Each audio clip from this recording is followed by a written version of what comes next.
com a explosão de casos de Covid-19, a demanda por testes de detecção do vírus tem aumentado expressivamente, né? A gente tem visto uma verdadeira corrida a laboratórios, a farmácias, a postos de saúde que já têm dado prioridade a pessoas que pertencem a grupos de risco ou que estão com sintomas fortes. E é justamente sobre esse assunto agora que a gente conversa com Fúlvio Facco. Ele é vice-presidente da Câmara Brasileira de Diagnóstico Laboratorial. Fúlvio, muito bem-vindo. Muito obrigada por nos atender. Eu queria primeiro uma avaliação desse cenário. Assim, a Omicron chegou e pegou de surpresa os fornecedores desse tipo de teste. Essa escassez que a gente tem visto é porque foi uma surpresa, surpreendeu realmente esse avanço da nova variante. Muito bom dia. Bom dia, Stefânia. É um prazer falar aqui em nome da CBDL para todos os ouvintes sobre esse tema tão importante, né, no nosso dia a dia. De fato, Stefânia, a situação ela mudou completamente nas últimas semanas, né? Nós, da indústria de diagnóstico in vitro, vínhamos de uma decrescente em demanda por testes de Covid desde a metade do ano passado. Então, toda a cadeia produtiva estava se ajustando em função dessa demanda que estava acontecendo, né? Dessa baixa demanda que estava acontecendo. E, de repente, né, após o Natal e agora, evidentemente, depois do Ano Novo, houve essa explosão com a chegada dessa nova variante, que, de fato, é muito mais contagiosa que as outras, né? E pegou todo mundo de surpresa, toda a cadeia produtiva, e os laboratórios, os hospitais, e nós estamos agora, então, assim, numa força-tarefa muito forte. Todos os associados da Câmara Brasileira de Diagnósticos estão trabalhando imbuídos com o objetivo de tentar restabelecer a oferta para atender essa demanda que, de fato, cresceu, assim, no mínimo 500% em 2 semanas. Então, era impossível de ter uma previsibilidade que atendesse essa explosão. Fúlvio, existe a expectativa de um encontro, uma reunião nessa semana que vem para possivelmente tomarem uma decisão a respeito dos testes rápidos para a população no geral. Isso não aconteceu na última semana porque a Anvisa queria mais informações e disse também que seria necessária até uma política pública para a utilização desse recurso no momento em que a média móvel, ontem, por exemplo, chegou a 133 mil casos de contaminação de Covid-19, seria mais uma ferramenta para a identificação. Na sua opinião, com essa possível liberação, se acontecer provavelmente nesta semana, no momento de alta de casos, isso poderia estimular a falta de testes rápidos disponíveis, uma vez que haveria aí uma procura não só das pessoas jurídicas, no caso dos hospitais, como também das pessoas físicas nas farmácias? Boa pergunta. Nós vemos com muito bons olhos a entrada do autoteste, né, que é o teste que pode ser realizado pela pessoa leiga, né, a população em geral. Dada a circunstância, né, eu acho que assim, se nós estivéssemos dentro de uma situação de normalidade, o mais ideal, né, seria que a pessoa continuasse procurando o laboratório e o hospital. Porém, pessoal, nós estamos diante de uma situação extraordinária, é uma pandemia. Os casos, a gente já tem muita situação de falta de diagnóstico, né, de subnotificação.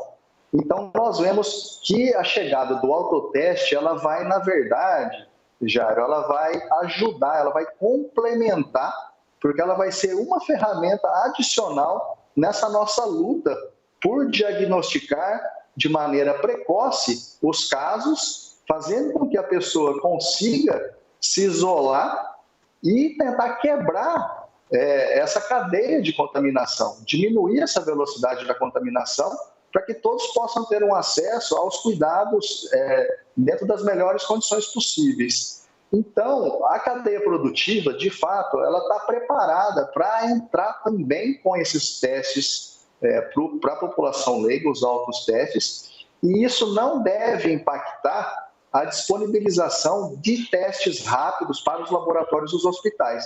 Na verdade, é mais um item, é mais um produto, um teste, mais uma ferramenta complementar que vai somar forças nesse combate diante da pandemia. Fulvio, agora continuando ainda nesse assunto sobre autoteste, como ele poderia ser usado como política pública, né? Porque as pessoas ainda têm muita dúvida, é um assunto meio controverso. Eu, por exemplo, vou pegar um voo, eu posso fazer o autoteste? Como é que ele poderia entrar dentro desse cenário? Ou seria só para a pessoa que está em casa e precisa ter certeza de que já negativou para a doença que ela contraiu? Como é que o autoteste poderia ser usado, principalmente neste momento de alta de casos aqui no país? Sim, bom, como eu mencionei, ele seria uma ferramenta complementar, Stefânia. Então, no caso de política pública, o cidadão poderia receber isso de maneira gratuita em postos de saúde, por exemplo, né? E se verificar, por exemplo, se ele, uma vez contaminado, se ele já negativou, ou seja, se ele já pode deixar de ficar isolado e voltar para o seu trabalho. Esse seria um ponto importante. O outro ponto seria, poxa, eu tive contato com uma pessoa que sabidamente adquiriu a doença. Será que eu estou contaminado?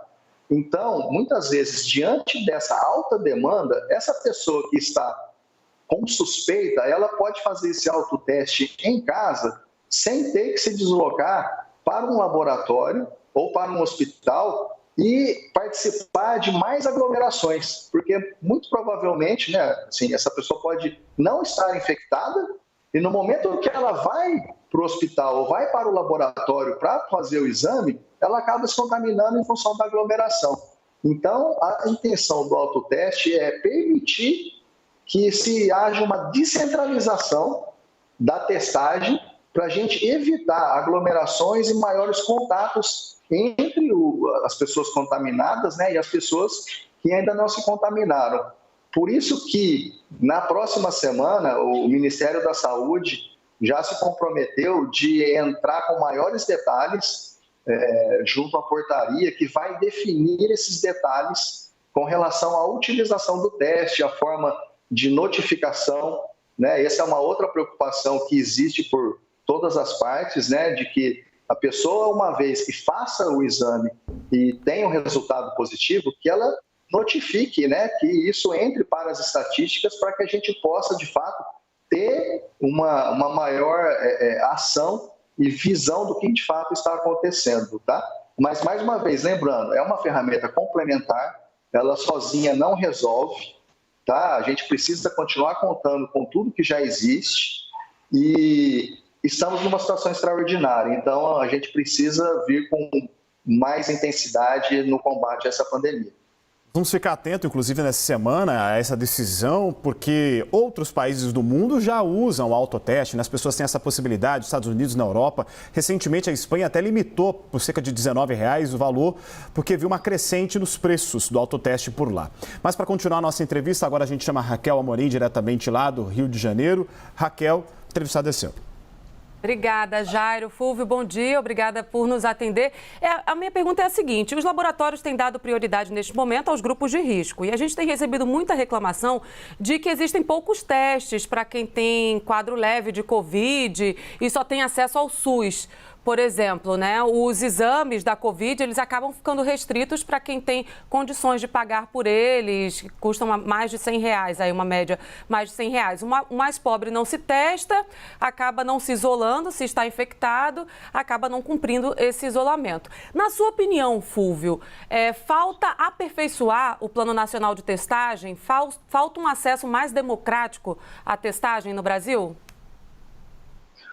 Ótima pergunta. Sem dúvida, o Brasil é um dos países que menos testa, tá? Nós testamos, pessoal, não vamos aqui comparar com países ricos, tá? Vamos comparar com vizinhos. A Argentina testa 20 vezes mais proporcionalmente do que o Brasil. Isso não pode acontecer, tá? Então, assim, é hora da gente mudar a maneira de enfrentar essa pandemia e, de fato, ampliar, dar mais acesso à população às ferramentas de diagnóstico, porque a pandemia ela não vai parar daqui 2 meses, a gente vai ter, né, novas variantes, novas situações, e a gente vai precisar lançar a mão de essas ferramentas todas e o governo vai, de fato, precisar entrar mais forte na política de testagem. E a questão do autoteste, ela aí, digamos, né, vem para ajudar nesse sentido. Então, o que a gente espera com relação a essa situação da priorização que está acontecendo nos hospitais e nos laboratórios é de que a gente consiga, nas próximas semanas, já subir a oferta, né, a quantidade de produtos disponíveis, para que a gente não tenha essa distinção, né, entre as classes e entre as pessoas. Então, toda a cadeia produtiva, né, das empresas que são associadas à Câmara Brasileira, ela está atuando fortemente e em conjunto com a agência reguladora, no caso a Anvisa. Então, nós temos uma força-tarefa para que a gente consiga fazer, por exemplo, liberação dos insumos importados o mais rápido possível, para que isso entre na produção local das empresas brasileiras e as empresas consigam disponibilizar esses produtos para os laboratórios, tá? A gente tem uma previsão de chegar a uma produção de entre 10 e 15 milhões de testes por mês nas próximas semanas, tá? Então, a gente vai conseguir atender a demanda e a gente vai permitir que o país consiga ampliar a sua política de testagem, porque é isso que vai garantir um funcionamento melhor da economia brasileira. Fulvio, além do que a gente viu, por exemplo, no ano passado de testes, eram RT-PCR, mas vencendo no estoque do governo federal, acabaram sendo inutilizados, a gente tem nesse cenário uma falta de atenção da política pública para a testagem, ou isso se mistura também a um cenário de alta de casos da Ômicron e consequente falta de insumos, uma vez que nós somos dependentes da importação daquilo que é necessário para realizar a testagem da Covid-19 aqui no país?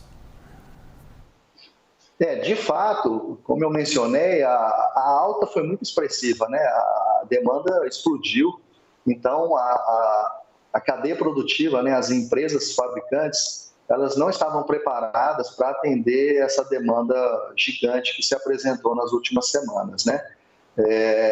Então, assim, essa é a situação. Eu também comento que no começo houve um pouco de falta de articulação entre os diferentes órgãos governamentais. Então, aí a gente teve dificuldade a gente percebeu que havia verbas, disponibilidade de recursos para compra, o produto era comprado, mas se tardava muito em fazer com que esse produto chegasse de fato à ponta, para que esse produto fosse utilizado. A gente viu que algumas perdas acontecerem, infelizmente. O que a gente percebe hoje é que os governantes, até mesmo na esfera, inclusive, né, municipal, eles estão disponibilizando aí todos os recursos para a compra de mais testes. Eles, de agora em diante, acho que ficou claro essa necessidade da testagem. Então, a gente percebe todos bastante abertos e compraram essa ideia de que a gente precisa testar mais a população, e a indústria também está dentro desse objetivo e vai disponibilizar um maior volume de produtos aí muito em breve. Só para a gente encerrar aqui a nossa conversa, a impressão que passa é que a gente está passando agora por um momento semelhante ao que vivemos no começo da pandemia, né? O mundo inteiro necessitando de um insumo, como era a vacina lá atrás, hoje são os testes, e o mundo inteiro comprando, precisando, e aí, claro, né, vai faltar para quem não fez essa previsão. Como organizar isso daqui para frente para que, caso venha uma nova variante, a gente torce para que não, mas caso isso aconteça, mais uma vez daqui para frente, a gente não volte a viver esses cenários, né? De farmácias aumentando o preço de testes aqui, de quem tem recurso consegue testar, mas para as pessoas que, né, menos providas acaba faltando teste. Como a gente organiza isso para daqui para frente? Boa pergunta. De fato, toda a cadeia produtiva, incluindo não só os fabricantes, mas os distribuidores e os laboratórios, né, nós estamos repensando, por exemplo, os estoques de segurança e a estratégia, né, com relação ao tempo de fabricação desses insumos, tá? Por sorte, o Brasil é um mercado bastante forte, é um mercado muito importante para os fornecedores internacionais de matéria-prima.